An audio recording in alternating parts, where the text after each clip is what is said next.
reporting out to everyone. All right, we'll start with questions for Tim. Ben. Tim, best start in SEC play since the 60s, man. What's the confidence level of this team, and how do you feel like they're playing heading into Florida? I mean, the confidence is really high. As you could probably see, we're really swinging it well together as a team and pitching it just as well.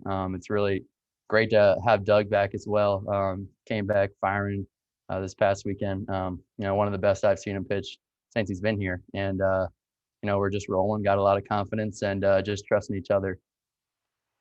You've had an historically good March, man, at the plate. You started so slowly. Did you kind of know, though, as far as approach and how you're hitting the ball contact-wise, that this was coming, that success? Yeah. I mean, I just was trusting myself. And, I think I've said it before, but Coach B kind of brought me in after the first week or two and just kind of said, keep trusting yourself.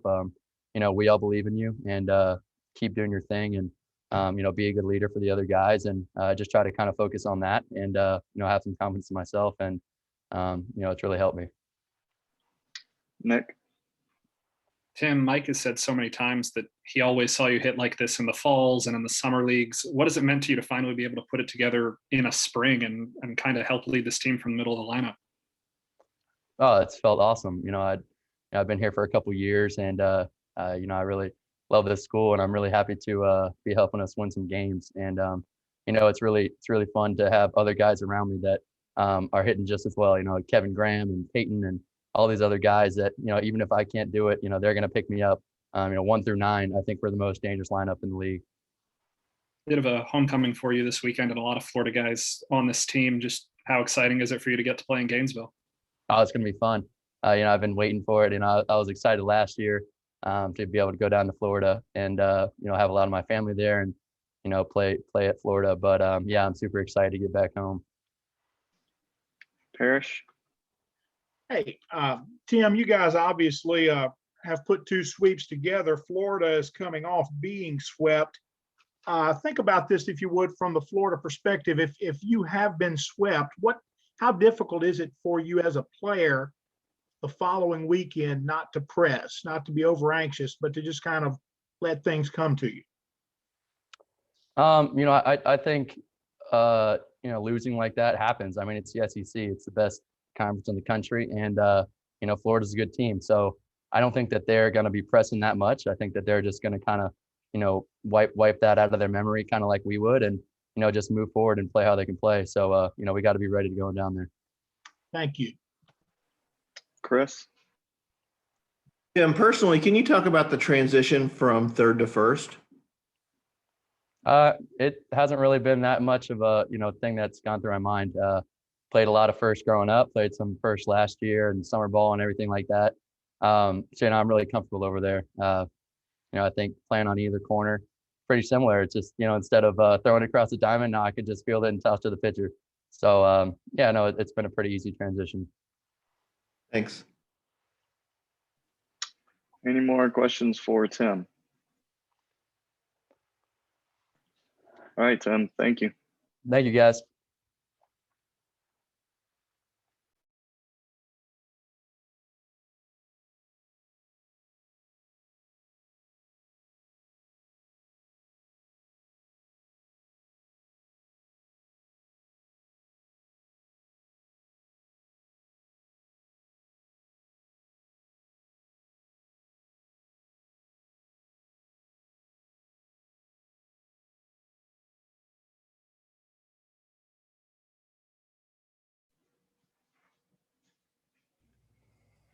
Good afternoon, Gunnar.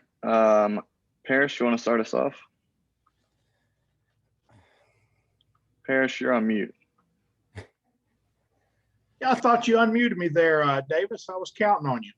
Sorry about that, Parrish.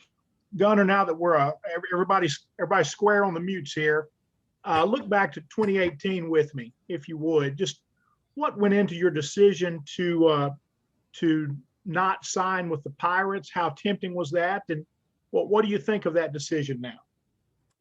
It was very tempting out of high school, to be drafted in the first round. and it was a blessing for me and my family. But you know, I think there's a lot of things that went to that decision. Not only on the baseball side of things, but also like academically. And, you know, in my household, you know, my mom and my dad always preach academics, and, you know, getting my degree was a huge thing. And then on the baseball side of things, just knowing I can get better and learn under this great coaching staff and play in front of these great fans for the next 3 years. So that was my thinking behind that. How do you feel like you've gotten better this season? I just think a lot of things. I think the big thing was just, you know, improving my whole arsenal and being able to throw any pitch in any count, fastball, you know, slider, changeup, and just commanding those pitches and just trusting my stuff. Thank you. Nick? Gunnar, did you ever consider UF as the hometown school? I took a visit there, yeah. It didn't come down to the final couple of decisions, but yeah, I visited there and talked to Coach Sullivan and stuff like that, but it wasn't one of my top decisions now. Yeah, I mean, getting to go home and play in your home state with this opportunity, what does it mean to you? Oh, it's huge. You know, it's you know, it's definitely a series I've looked forward to, and I know a lot of the guys on the team, and you know, I think it'll be a good series. Obviously, anytime you're pitching on Thursday or Friday in the SEC, you're going to pitch against other potential first rounders. But what has that been like for you these last couple of weeks getting that opportunity? Oh, it's awesome. You know, Friday Night Lights and, you know, facing off ace versus ace. And, you know, it's great and it fires me up and, you know, just trying to mow down the other opponent and, you know, give your team the best chance to win. Ben?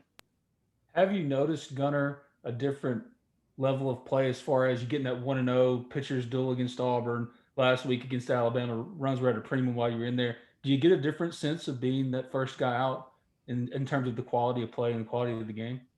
You know, I think, you know, Friday nights, you know, runs are at a premium. So, you know, I think that's a thing that I've learned the first 2 weekends. But, you know, I think, you know, that's going to change. And our offense, you know, is really great. And, you know, I just think that's how the 2 games, that's how they played out. But, you know, I think that's just how the game sometimes is. Any more questions for Gunnar? All right, Gunnar, thank you. Thank you. Thanks, man. Thank you.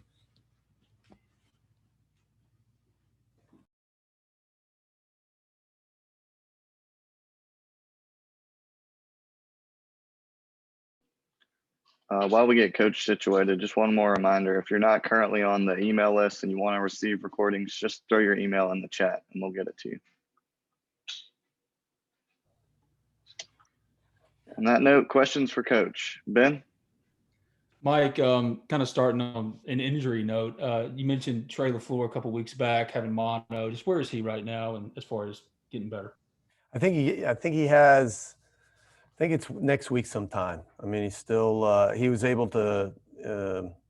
It's not COVID quarantine, but he was able to come by the practice facility on Monday. You know, we wanted to make sure, you know, he wasn't contagious. You know, so he's been kind of, you know, away from the building for a while. But when we get back, I think I should know the date. I apologize, but I know it's next week sometime. Sunday. Oh, that's right, because we said that Easter. Yeah. Yeah. Jesus and LaFleur rise on Sunday. Don't print that because somebody's going to spin it in the wrong way and I'm going to look really bad. So, yeah, that's right. Sims just told me it's Sunday and he's right. So he'll be back, you know, Monday, and then we'll just have to see, you know, where he is. It's quite a bit of time away from live pitching and those types of things. So we'll see where he is. Mike, obviously there are a lot of kids on this team who are returning to their home state or around their hometowns. Just what do you say to kids to either lean into that excitement or kind of talk them down from their nerves when they have an opportunity like this? You know, I usually don't take that opportunity, you know, except for maybe pitchers, you know, and Doug and Gunnar have both pitched against Florida as freshmen. You know, now, again, to your point, this first time, they've pitched in Florida at Gainesville, but they pitched against them here as freshmen. And, I worry more about the pitchers, I think, just because, sometimes, the adrenaline can help you and sometimes the adrenaline can hurt you. As far as the position players, I think you take it, guy by guy. Tim's, played against them for quite some time. Bench was on that team. I don't think he played. I think he was still hurt at the time in 19 when we played him. So, but again, I guess it's not a secret, to just be who you are and continue to play the game the way you play. Parrish? Mike, when a team is coming off being swept in a conference series, in your experience, do you have to coach that team differently? Do you have to work harder to keep that team from being over anxious the next week? I heard that question to Tim. That's a really tough question. And I don't know if there's just a right answer. It's really broad. And I think I would lean more to depending on where you think your team is, mentally and so on. I mean, I know we don't look at them any differently, that if they would have won 3 or lost 3, we know who they are. We know the history of their program. We know, the players on their roster, and, they've won a lot of games, over the last, several years.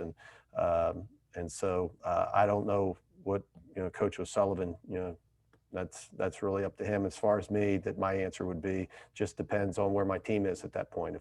If I can notice that they need a kick in the rear, then I kick them in the rear. If I think they need a pat on the back, you pat them on the back. And but I think we all realize as coaches in this league, it's a very unforgiving league, and that's what makes it great. I think if you polled all 14 coaches and asked why is the SEC the #1 baseball conference outside the league, you may get a lot of answers like they got the best teams, they got the best facilities, they go to Omaha the most national championships, and whatever yardstick you want to measure it by. But I think inside the league we realize that 1 through 14 were the best, and not on a given day do we have the best team. But man, it doesn't matter who you're playing in our league. If you don't play well, you lose, and that's evident every week. And so sometimes sweeps happen on both sides, right? Sometimes you're on the good side of it, sometimes you're on the bad side of it, and all you can do is put the blinders on and try to play as best you can. Help me with my history here, Mike. Have you had other first-round draft picks come to school other than Gunner? Where was Alan Horn? Alan Horn was a first rounder. Wow.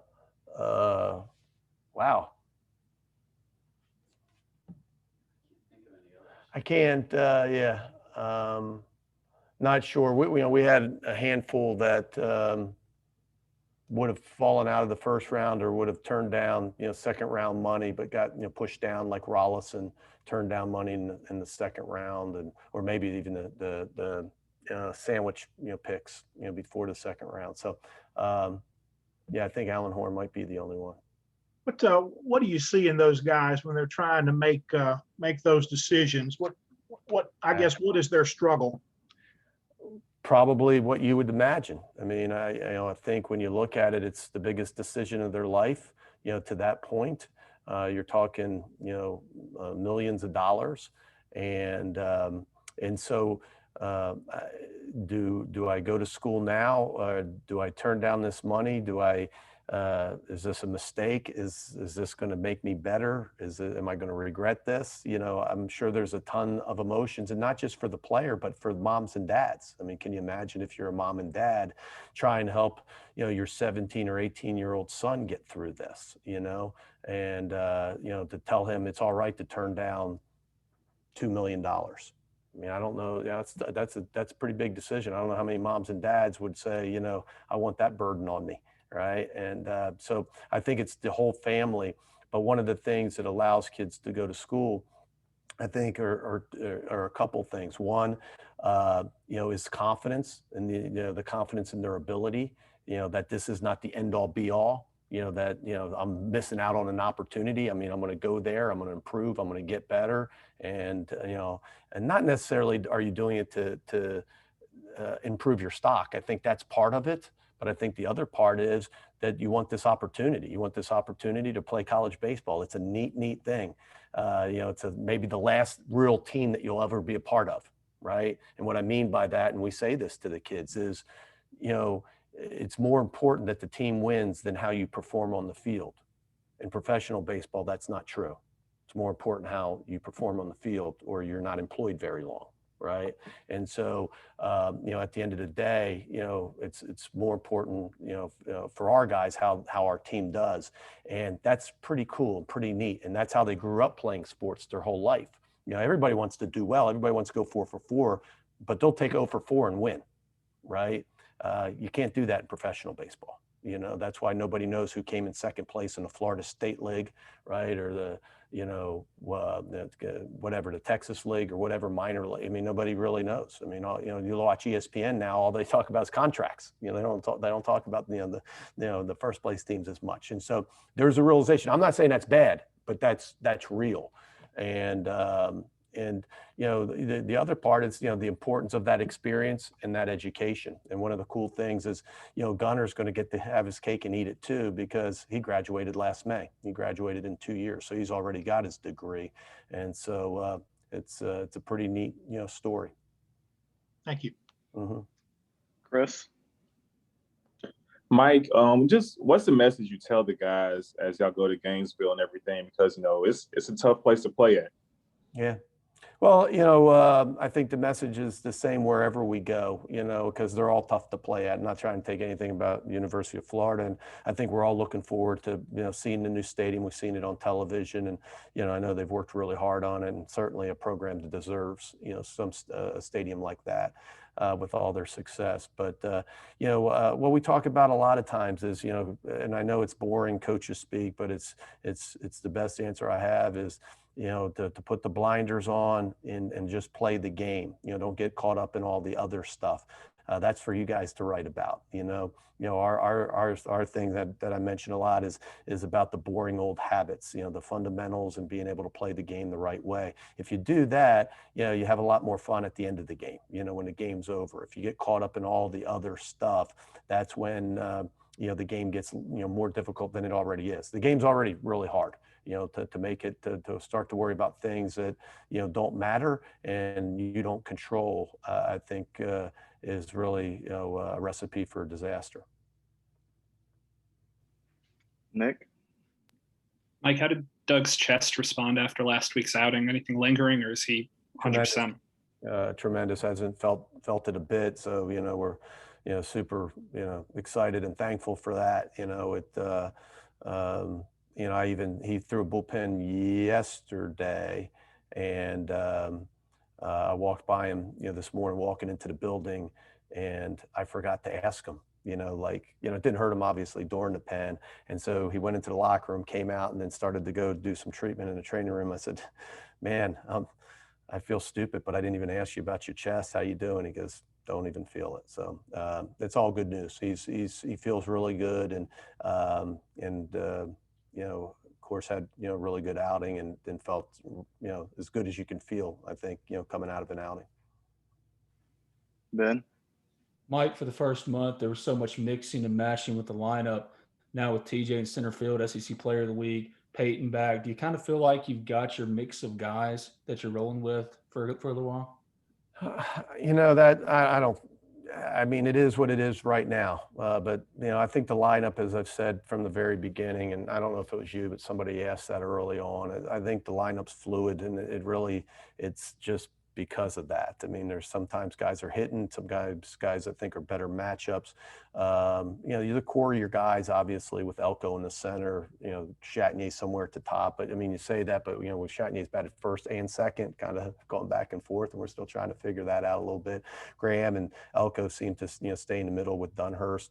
But again, I think it's somewhat fluid. We just some of it is what you're mentioning, which is true of the success of some of those guys, and some of it is just because there's not much after that. We've had some hurt guys and some guys that are out of there, and there's not as many options. I mean, we'll only dress 14 really eligible position players, going to Gainesville, and it's not because of limits. It's because That's who we are right now. Any more questions for Coach? Okay, thank you, Coach. Thank you, All right, guys. guys. Thank you, guys. Thank you very much.